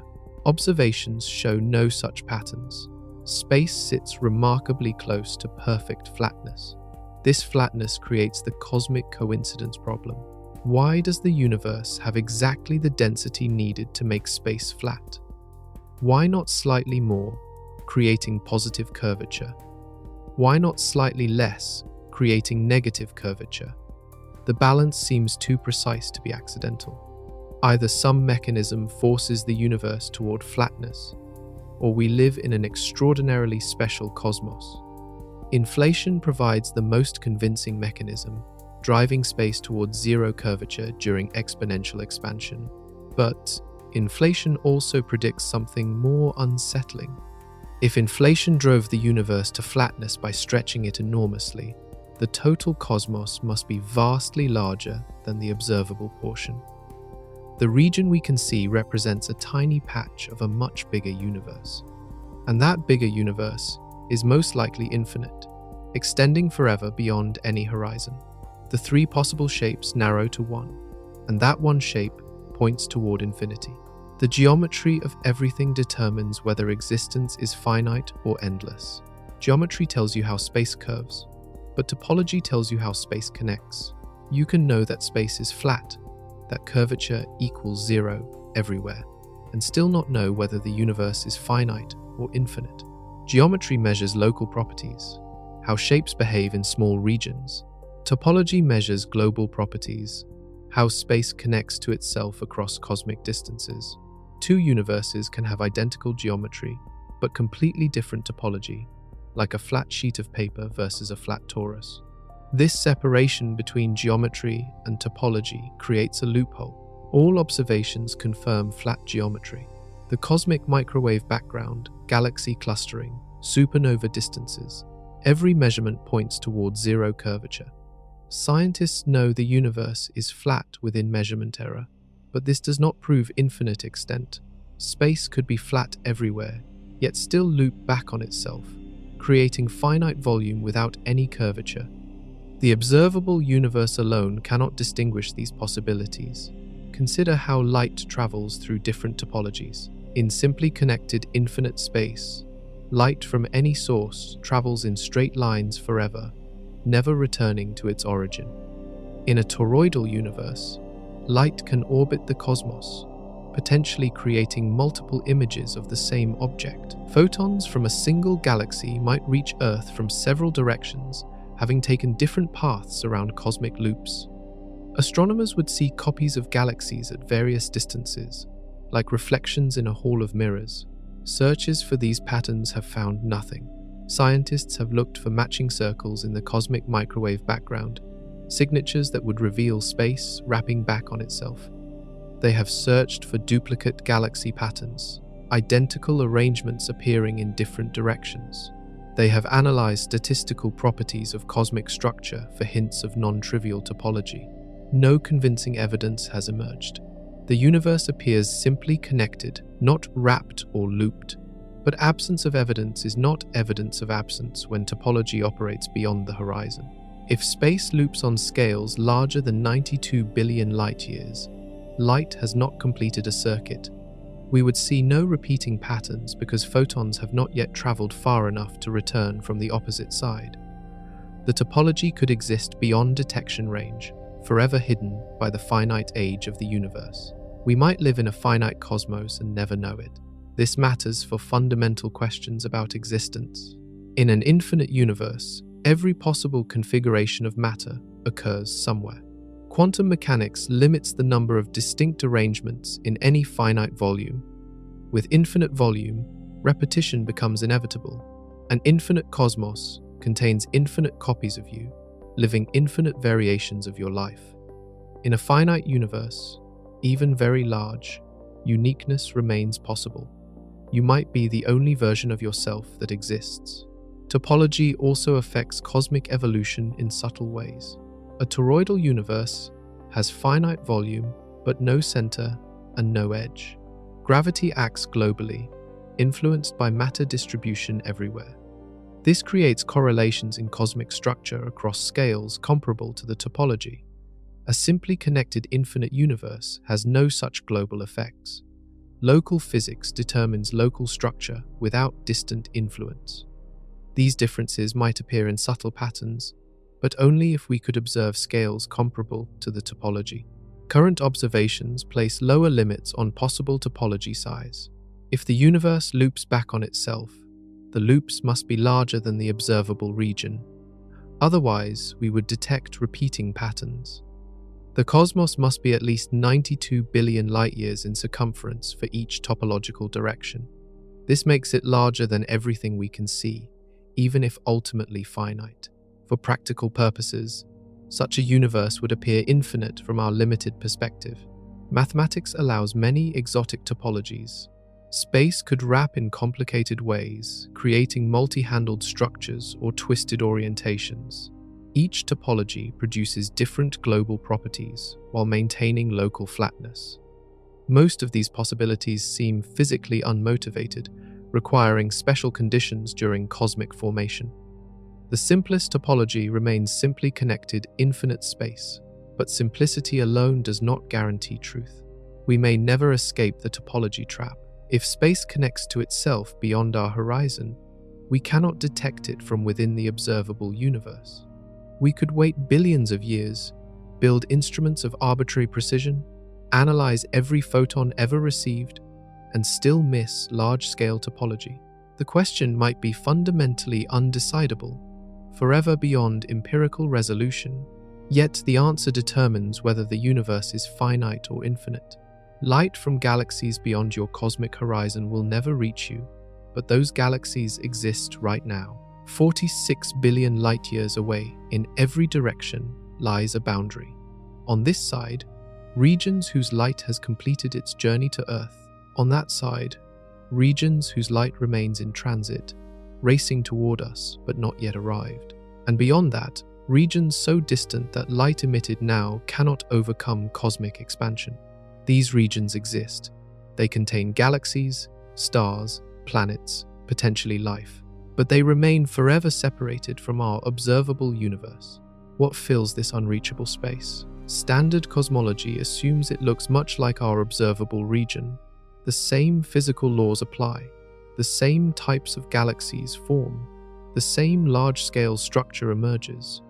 Cosmic uniformity suggests that space beyond our horizon resembles space within it. Take a random sample from the observable universe and you probably see typical cosmic properties. Assume the unobservable region has similar characteristics and you make a reasonable extrapolation. But this assumption cannot be verified. Every measurement comes from within the observable sphere. Every observation samples the same cosmic neighborhood. We assume this neighborhood represents the whole, but we cannot check. The universe beyond our horizon might differ dramatically from what we see. Different structure, different galaxy types, different matter distribution. Our observable patch might be atypical, a cosmic fluke surrounded by vastly different conditions. Some models predict real variation beyond the horizon. Eternal inflation suggests our observable universe represents one bubble in a vastly larger multiverse. Different bubbles undergo inflation for different durations, creating regions with different properties. Physical constants might vary. Particle physics might differ.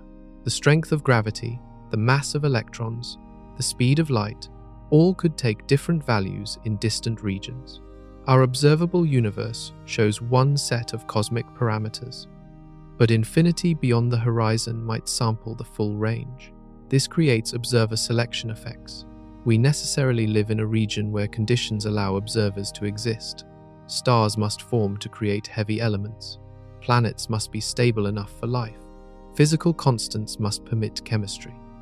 These requirements filter the regions where observers can emerge. We see cosmic properties compatible with our existence, but this tells us nothing about typical properties across the full universe. Most space might be uninhabitable, with observers concentrated in rare pockets. The cosmological principle assumes uniformity across all scales. This principle states that the universe looks roughly the same from any location. that no position is special or privileged. Our observable region represents a fair sample of the whole. Conditions here match conditions everywhere. This assumption underlies most cosmological models, providing the foundation for predictions and calculations. But it remains an assumption, impossible to verify beyond our horizon. Alternatively, the universe might be fundamentally inhomogeneous at large scales. Perhaps space contains vast regions with different properties, domains larger than our observable sphere. We see only one domain, one particular sample, one local patch. Beyond our horizon, conditions might differ dramatically. This does not violate any known physics. Nothing prevents cosmic inhomogeneity at superhorizon scales. We simply assume uniformity because it seems simpler. Some observations hint at unexpected structure. Large-scale flows of galaxies suggest matter distribution, extending beyond the observable universe. The cosmic microwave background shows subtle asymmetries, cold spots, and hot spots that might indicate external influence.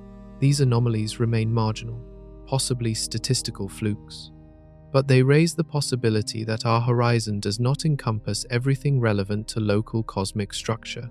Beyond the observable universe lies the unobservable universe. This region exists with certainty. Space extends past our horizon. Galaxies populate that space. Structure continues into the invisible distance.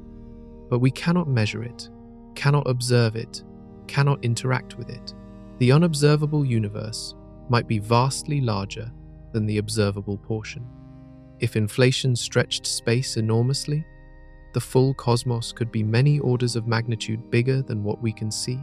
And if the universe is infinite, the unobservable portion is infinitely larger than the observable part. What exists beyond the wall shapes the ultimate nature of reality. If the universe extends forever, you exist in countless locations right now. This is not speculation or metaphor. This is mathematical certainty following directly from infinite space combined with quantum mechanics. Quantum theory limits the number of possible configurations in any finite volume. Particles can only arrange themselves in finite ways within a region of space. With infinite volume, configurations must repeat. Somewhere in the infinite cosmos, an identical copy of you sits reading these exact words. The calculation is straightforward and deeply unsettling. Take a volume of space, 100 billion light-years across. This volume contains roughly 10 to the power of 118 particles. Quantum mechanics allows these particles to arrange in about 10 to the power of 10 to the power of 118 different configurations. This number is enormous, but finite. Now consider infinite space containing infinite such volumes. With finite configurations and infinite space, repetition becomes inevitable. The nearest identical copy of you sits about 10 to the power of 10 to the power of 29 meters away. This distance is incomprehensibly large, so vast that standard notation fails. But in an infinite universe, such distances exist. Travel that far and you encounter an exact duplicate of Earth, containing an exact duplicate of you, living an identical life, having identical thoughts. This person is not similar to you. This person is identical, atom for atom, quantum state for quantum state. Farther away, variations appear. A version of you who chose a different career, a version who moved to a different city, a version who made different decisions at crucial moments. An infinite universe contains all possible variations of your life, every path not taken, every alternate choice. These are not parallel universes in the quantum mechanics sense. These are different locations in the same infinite space, separated by unimaginable distances. The implications extend beyond individuals. Somewhere exists an identical copy of Earth, complete with identical history, identical civilizations, identical art and music and literature. Somewhere exists a planet almost like Earth, but with minor differences, where the Roman Empire never fell or where dinosaurs still roam. Somewhere exists every possible variation of Earth allowed by physics and chemistry. Infinite space guarantees infinite planets exploring infinite possibilities. This transforms questions about probability and coincidence. Is the exact arrangement of our solar system unlikely? In a finite universe, perhaps. In an infinite universe, every configuration occurs infinite times. The most improbable arrangement becomes common somewhere. Nothing is truly rare because infinity makes every possibility abundant. Fine-tuning arguments lose force when infinite space guarantees all configurations. But wait, it gets stranger. The copies extend to entire cosmic regions. Somewhere in infinity exists a region 100 billion light-years across, identical to our observable universe in every detail. Every galaxy occupies the same position. Every star follows the same evolution. Every planet forms with identical properties. This region is not similar to ours. It is identical, a perfect copy of everything you can ever observe.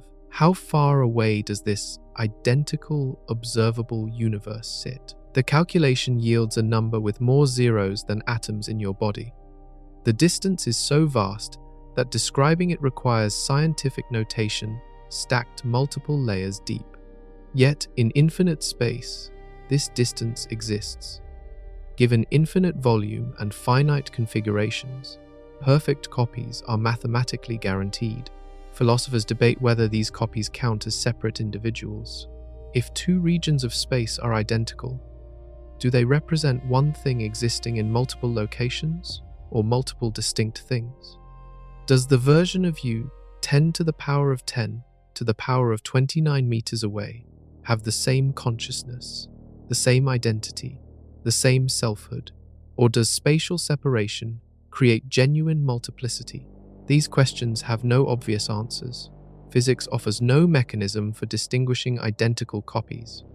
If two regions have exactly the same quantum state, they are physically indistinguishable. No measurement, no observation, no experiment can tell them apart. They represent perfect replicas, yet they occupy different spatial positions, separated by unimaginable distance. The identical copies exist as separate regions of the same infinite cosmos. Some find this idea comforting. In an infinite universe, you are never truly alone. Countless versions of you exist scattered across infinity, some living identical lives, some living variations. Your existence is not unique or special, but it is inevitable and repeated endlessly. Others find this terrifying. Your choices lack ultimate significance when infinite copies make different choices. Your life becomes one instance among infinite instances. Either way, infinity changes the meaning of existence itself. In finite space, you might be unique. In infinite space, you are common. Watch a galaxy cross the event horizon, and you see it freeze at the boundary forever. The galaxy recedes from Earth at ever-increasing speeds as space expands. At first, light from the galaxy easily overcomes this expansion, arriving regularly with new information about stellar evolution and cosmic chemistry. But as the galaxy moves farther, expansion accelerates. The space between you and that galaxy grows faster each year.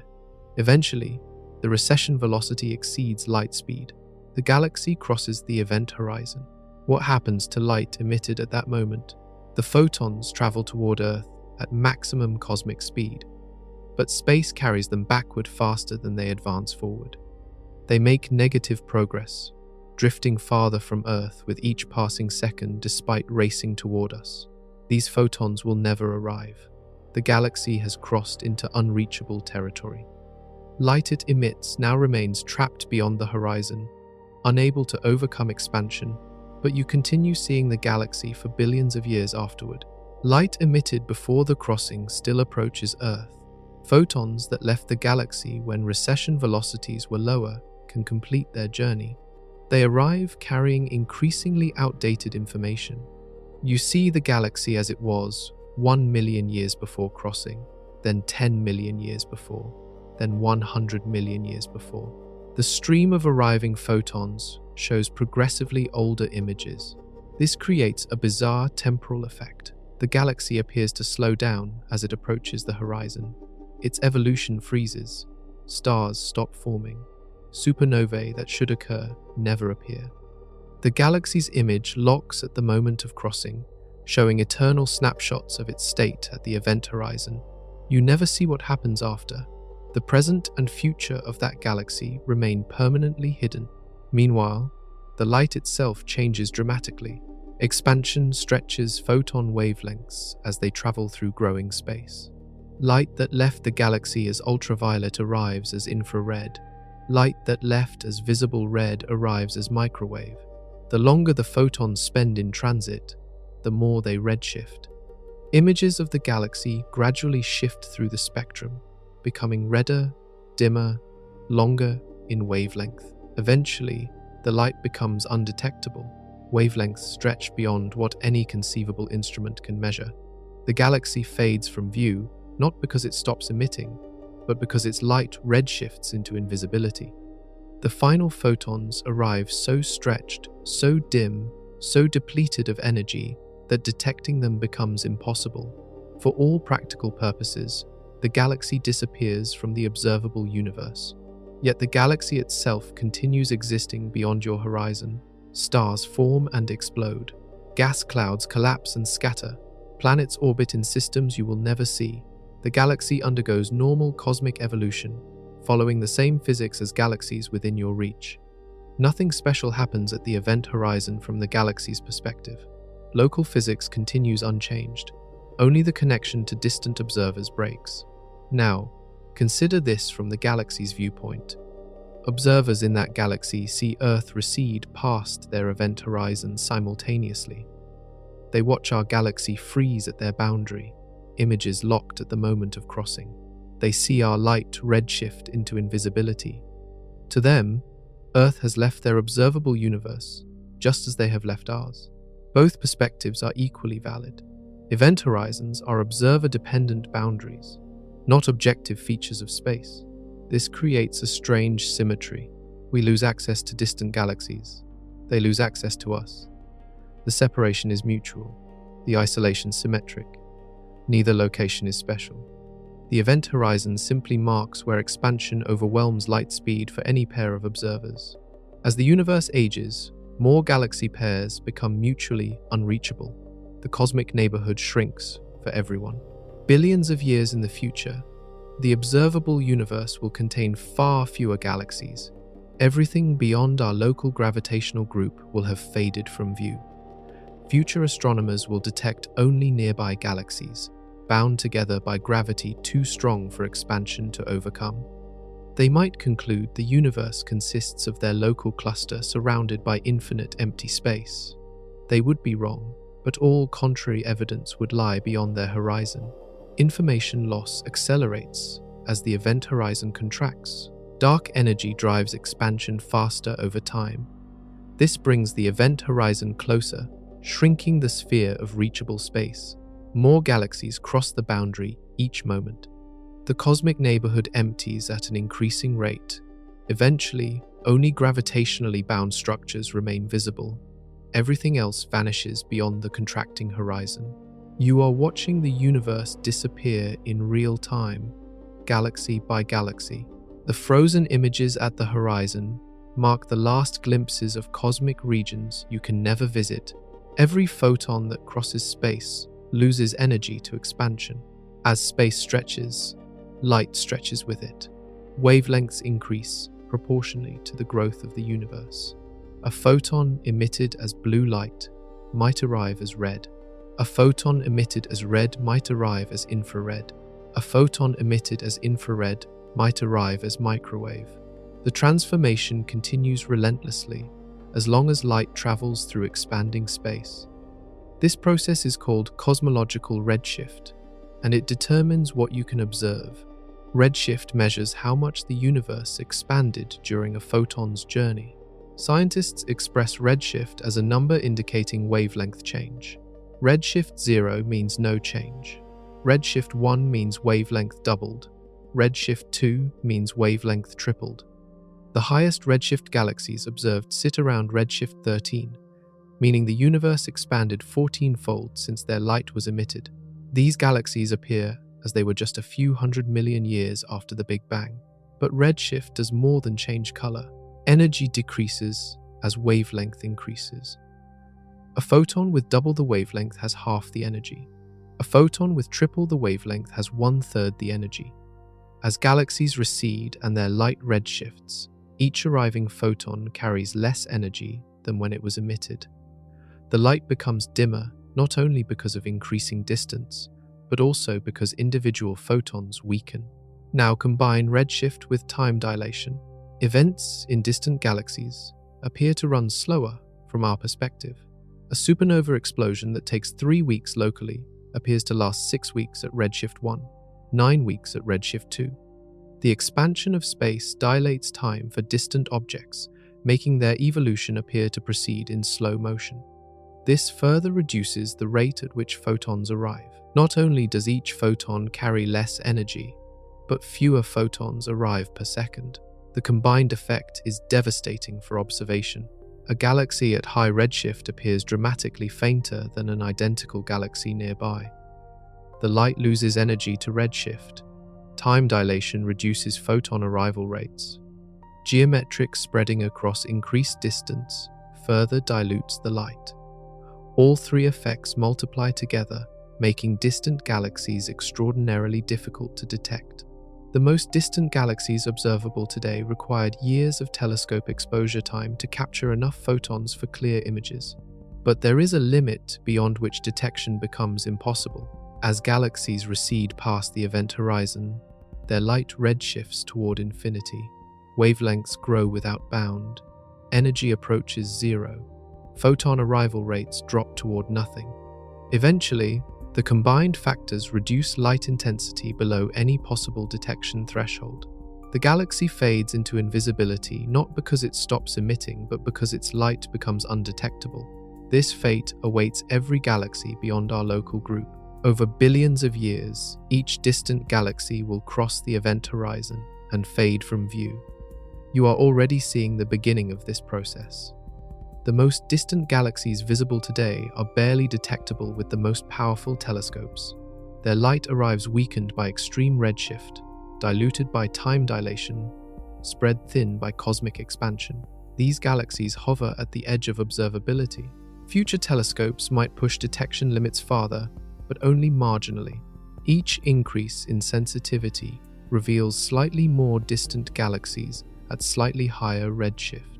But physical limits prevent infinite progress. Photon energy cannot decrease below the cosmic microwave background temperature. Detection becomes impossible when galaxy light redshifts to wavelengths longer than the background radiation.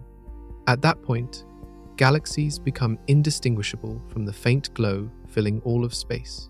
This represents the ultimate horizon of electromagnetic observation.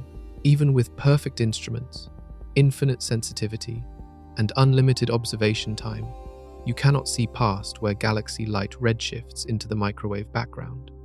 The universe becomes opaque not because matter blocks the view, but because signal strength drops below the noise floor. Distant galaxies exist, emit light, and undergo normal evolution, but their radiation arrives so weakened that extracting meaningful information becomes physically impossible. The observable universe has a soft edge defined by redshift fade. There is no sharp boundary where galaxies suddenly disappear. Instead, they gradually fade with increasing distance, becoming dimmer, redder, more time-dilated, harder to detect. The farthest observable galaxies represent the limit where light remains barely detectable above background. Beyond that limit, countless galaxies exist but remain invisible, their light stretched into undetectable wavelengths. This creates asymmetry between looking and reaching. The particle horizon defines how far you can see using ancient light emitted long ago. The event horizon defines how far you can reach using signals sent now. The redshift fade defines how clearly you can observe objects at various distances. These three boundaries create nested limits, each constraining different aspects of observation. Together, they define the effective edge of your observable universe. and that edge moves inward as dark energy accelerates expansion. Galaxies you can see today will eventually fade beyond detectability. 100 billion years from now, most galaxies will have vanished from the night sky. Imagine distant future observers, perhaps emerging on planets orbiting stars formed from recycled stellar material long after our time. These observers develop astronomy, build telescopes, study the cosmos. They see a profoundly different universe than we observe today. Their night sky contains only the galaxies of their local group, perhaps 50 galaxies bound together by mutual gravity. Beyond that, darkness, empty space extending infinitely in all directions. These future astronomers would face a cosmological puzzle with no solution. They would measure the motions of galaxies in their local cluster, finding them gravitationally bound. They would see no other galaxies, no evidence of cosmic expansion, no hints of the Big Bang. The cosmic microwave background would have redshifted into undetectable radio wavelengths. All evidence for modern cosmology would have faded beyond their horizon. They might conclude they live in a static, eternal universe containing one small cluster, surrounded by infinite empty space. They would be completely wrong, but unable to discover their error.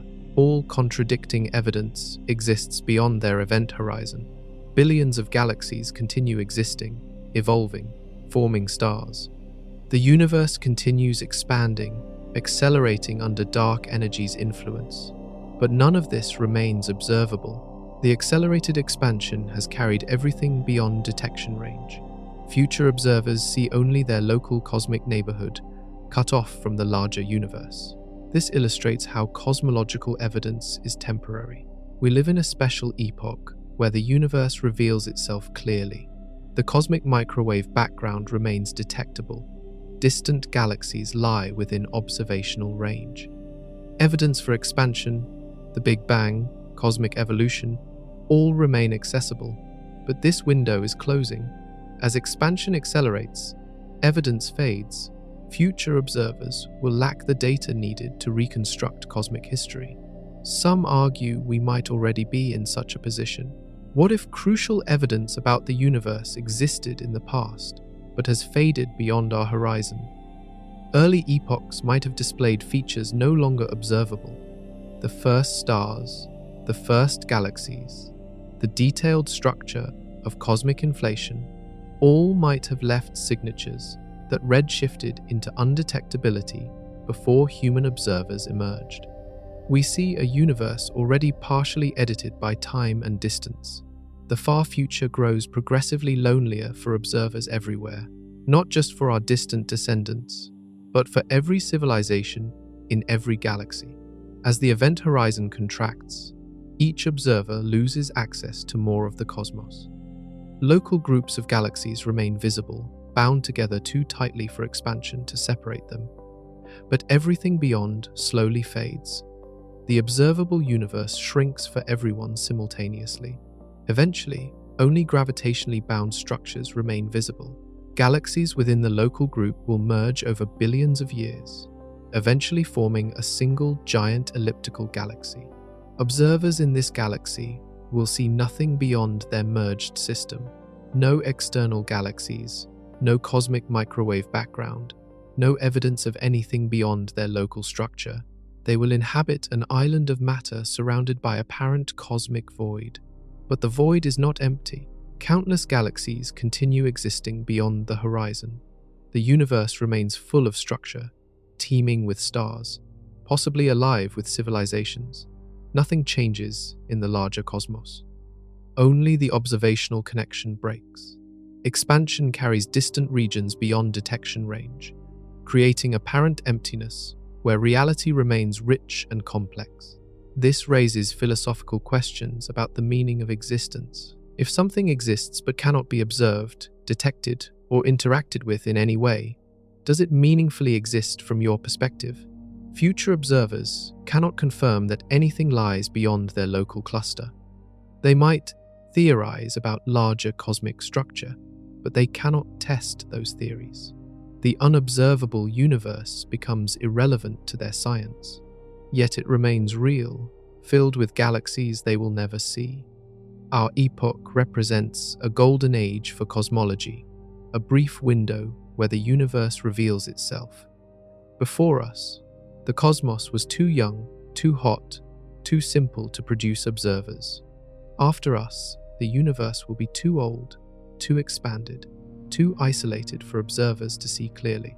We exist at the moment when cosmic history remains observable, when evidence for the Big Bang persists, when distant galaxies lie within reach. This window lasts only a small fraction of cosmic time. The age of observability spans perhaps 100 billion years, from when the universe cooled enough for stars to form until expansion carries all evidence beyond horizons. The total lifetime of the universe may extend for trillions of years or more. We live in a brief era of cosmic visibility, sandwiched between early simplicity and later isolation. Future observers will inherit a lonelier cosmos.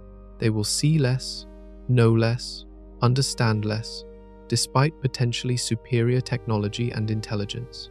The universe itself will hide its secrets by accelerating expansion beyond detection range. The loneliness ahead is not a failure of science, but an inevitable consequence of dark energy, and we can do nothing to prevent it. Your cosmic horizon expands by roughly 1 light-year every year.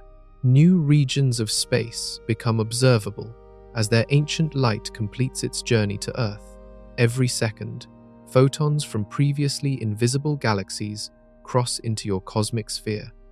The particle horizon grows continuously, revealing cosmic territory that was always there, but remained hidden by the finite speed of light.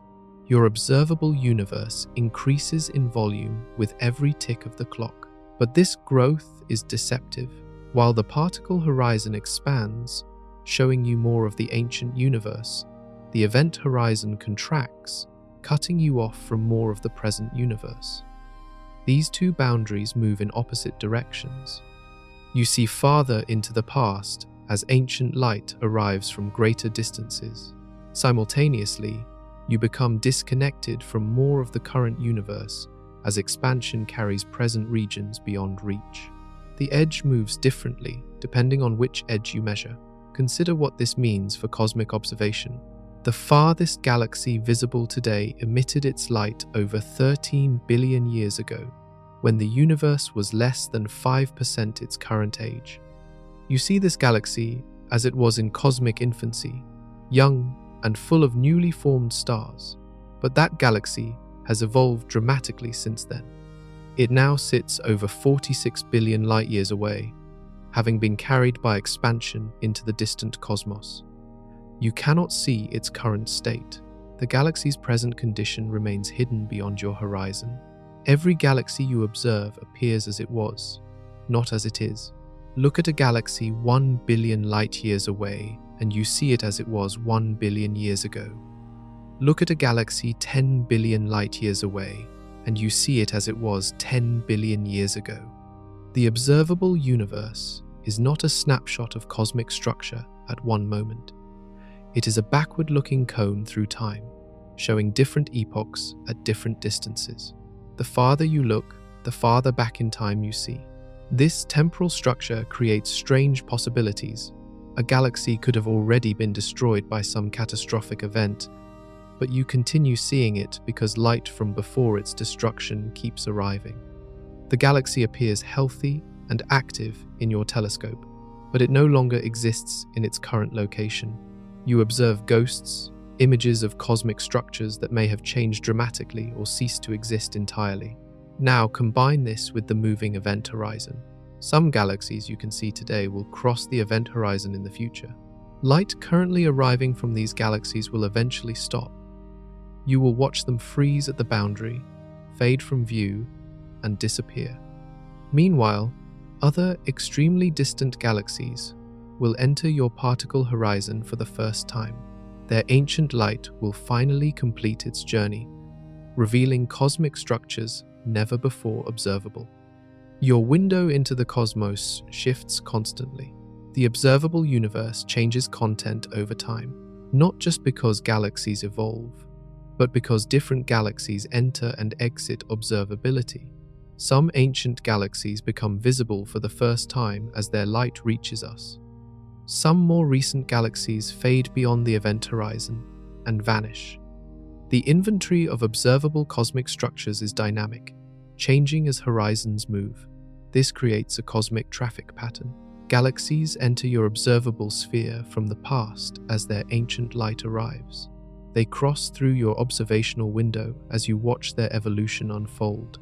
Eventually, they exit your observable sphere toward the future as they cross the event horizon and fade from view. The observable universe acts like a moving window, showing different parts of the cosmos at different times. The rate of this traffic depends on cosmic expansion. In a decelerating universe, the event horizon would recede, keeping pace with or outrunning the particle horizon. More galaxies would enter observability than exit. The observable universe would grow in content as well as size. But in an accelerating universe, the event horizon contracts. More galaxies exit observability than enter. The observable universe empties over time, despite growing in apparent size. We live during the transition between these regimes. For most of cosmic history, expansion was decelerating as matter's gravity slowed the growth of space. The observable universe steadily accumulated content as more galaxies entered visibility. But about 5 billion years ago, dark energy began dominating over matter. Expansion started accelerating. The event horizon began contracting. We exist during the crossover, when the observable universe reaches maximum content before beginning its long decline. Future observers will inherit a shrinking catalogue of observable galaxies. They will see the particle horizon expand, just as we do, revealing ancient light from increasingly distant regions. But the event horizon will have contracted dramatically, cutting them off from vastly more present cosmic structure. The moving edge will have shifted the observational window to show less variety, less structure, less cosmic richness. The edge moves, and the view changes with it. What you can see today differs from what your ancestors could see and from what your descendants will see.